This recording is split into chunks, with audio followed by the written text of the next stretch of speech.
and you were trying to build your way up, but it's hard to like envision that because you feel stuck. Right. So I think that's the most common thing. You've told me you felt stuck. Who here has felt stuck? Oh, yeah. Yeah. On the daily, in and out. Let's be honest. So here's a word. Here's a word that I live by, right? And I use the trash example for this. I infuse purpose in what I'm doing to enjoy what I'm doing, and I'm enjoying the consistent, persistent pursuit of my potential. I can never be stuck.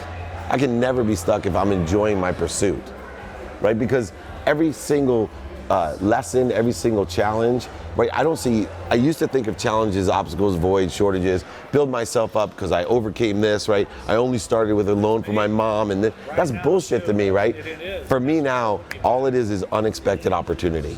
So, because, only a wet, you'll appreciate this, only a wet baby likes change. Nobody else likes change. So they see change as an obstacle, void, or shortage. So, not me.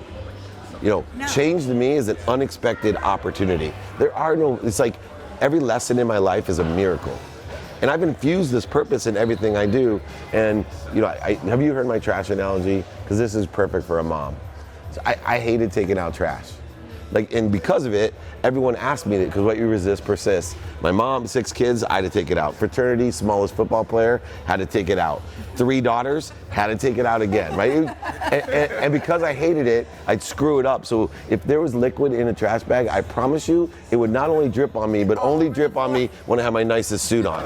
If there was glass in there, invariably it would cut me. I would throw it too hard, and then it would spill, and I'd have to double, right? You can imagine. This is the way stuck, right? I was stuck taking the trash out, as an analogy. Instead, what I did is I saw it as an unexpected opportunity. I started saying, wait a second, I'm wasting time, energy, and all these things on dumb trash. This is a gift. How can I make it a gift? I started thinking, what do I want? You know what? I'm helping so many people. It would be nice to have a little extra time during the day, outside of my meditation first thing in the morning, just as a check stop, to do a good deed, one, but more importantly, give myself time to think about what I want to be happy.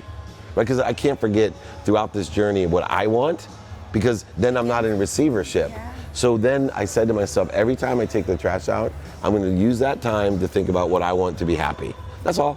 So all of a sudden I'd see trash and I'd go for it, because it was a 2 or 3 minute break. And I wouldn't rush it, I wouldn't be mad at it, I would never spill it never cuts me, and I felt good about it. The most remarkable thing, and you'll get this as a mom, both of you, is that I shifted my energy so much on trash that my 17-year-old daughter, who is, not the most giving when it comes to helping out around the house, the other day literally grabbed the trash and said, can I take that out? I believe that I shifted the energy, and the energy of it reminded me, the only time that 17-year-old did what I did, because what I did was when I jumped off the roof into the pool and she thought it was so cool and saw how excited I was, she immediately got up on the roof and did it. Well, I made the energy of taking the trash very similar, right? And she responded unconsciously or subconsciously. And so infuse perfect, when you feel stuck, think of it as an unexpected opportunity. When I always say, stuck is like a blade of grass. Think about this. Blade of grass is down here in soft dirt, and it grows and grows and grows.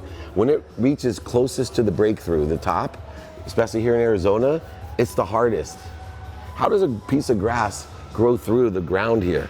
It's easy down here, it's wet and soft, but it gets here, so what happens? It's like this all the time. And I see people all the time, I'm stuck. And what I really want to say is, you're almost there.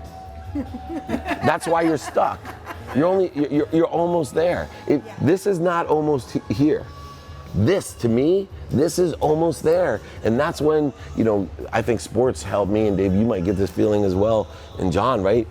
That's when when you're 4th and 1 and goal to go to win the game, do you want to quit?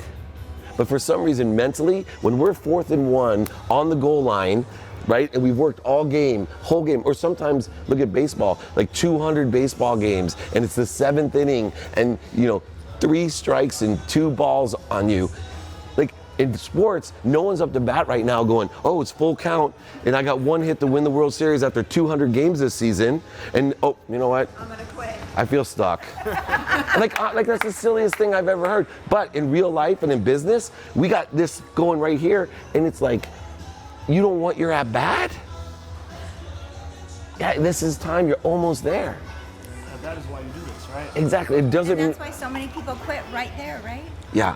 That It- relentless. It doesn't mean you're going to win the game either. Doesn't mean you're going to win the game, right? That guy, unfortunately, unlike you, may have to go all the way back to the beginning of the season and may never get there again, but he's not going to quit trying. No baseball player is like, oh, you know what? I was in this, like all the Indians against the Cubs, they didn't go back the next season going, yeah, I quit. I'm not going to play anymore. They're going through this whole season and then in the playoffs right now, trying to do the exact same thing just to get that at bat one more time. Because why? They're enjoying the pursuit of their potential. They see unexpected opportunities, and it's just, it doesn't. What's the affirmation again, David? The persistence. Oh, so enjoyment of. Enjoyment of. Right, I try to put enjoyment of Yeah. over everything, but Okay. enjoyment of the Enjoyment. consistent, which The is every day. consistent. Persistent without quit, and I believe persistency comes with consistency. Pursuit, which is the passion and purpose into everything. If you're pursuing, you're in an inspirational platform. You're in a state of inspiration. You can't pursue something and not be inspired. Try to think Right. mentally and energetically, neurolinguistically. You cannot be in the pursuit of something and not be inspired. Yeah. Pursuit it's like of a verb. what? The potential. What's the potential? Your truth. Your truth. Not anybody else's truth. Your truth.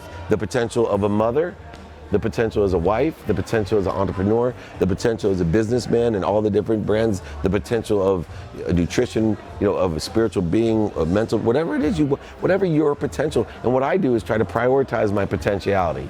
What does that mean? There's so many things. You like the clarity and the conciseness of which I speak. It's because I'm a list person. I'm a little bit OCD. So for me, I look at things and I'm like, man, you know what? I can't handle, and I'm honest about myself. I know that my forefront of my brain can only handle 5 to 7 things. So, all right, I'm gonna prioritize 5 or 7 things that are my potential. Truth is, I have 3 things every day that I don't miss. I prioritize 3 things. So for me now, my mom was, yeah. Minute mom. Health for an hour. Health for an hour. Yeah, so that's, and each of these priorities can have subsets as well. And then the thing is just building my brand. So just focusing a minimum of hour a day on my health, hour a day on my brand, and then a minute a day for my mom. And then those are the 3. There's other priorities, but I make sure every single day till I get them into my unconscious. So for example, Course in Miracles was at a priority to me to do every day until I hit this year. Because I just felt like wherever that seed is now, when I wake up, the longest I've gone in any day was like till 11 o'clock, and it came right to me and it said, oh, well, you didn't do this today. But I know that type of thought, the lesson I have, is really important to me. So, but I do, just so you know, I don't do these things with the same priority, but I give minutes to everything. So I valued like my goal every day, 30 minutes with my son, no matter where I am in the world. So my wife, the same thing, 30 minutes, these are all minimums, right? Minimum 30 minutes a day with my wife, 30 with my son, and then combined 5 minutes a day with my 3 daughters. They're teenagers. Any more, they'd be sick of me, so it'd work against me. But these guys will tell you, while they're talking in the car, I was on the phone 2 different calls with 2 of my daughters. That's like me. Right? And it's just, in the other guy, the little guy, he's FaceTiming in person. My wife is FaceTiming on a call, but date nights or whatever.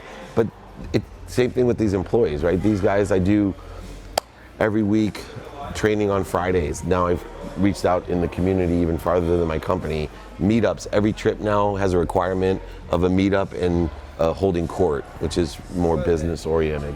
So I actually employees that these 2 guys are looking at there. Every trip we go on, they're looking at the calendar and they're planning a meetup around all the other activities that we're doing.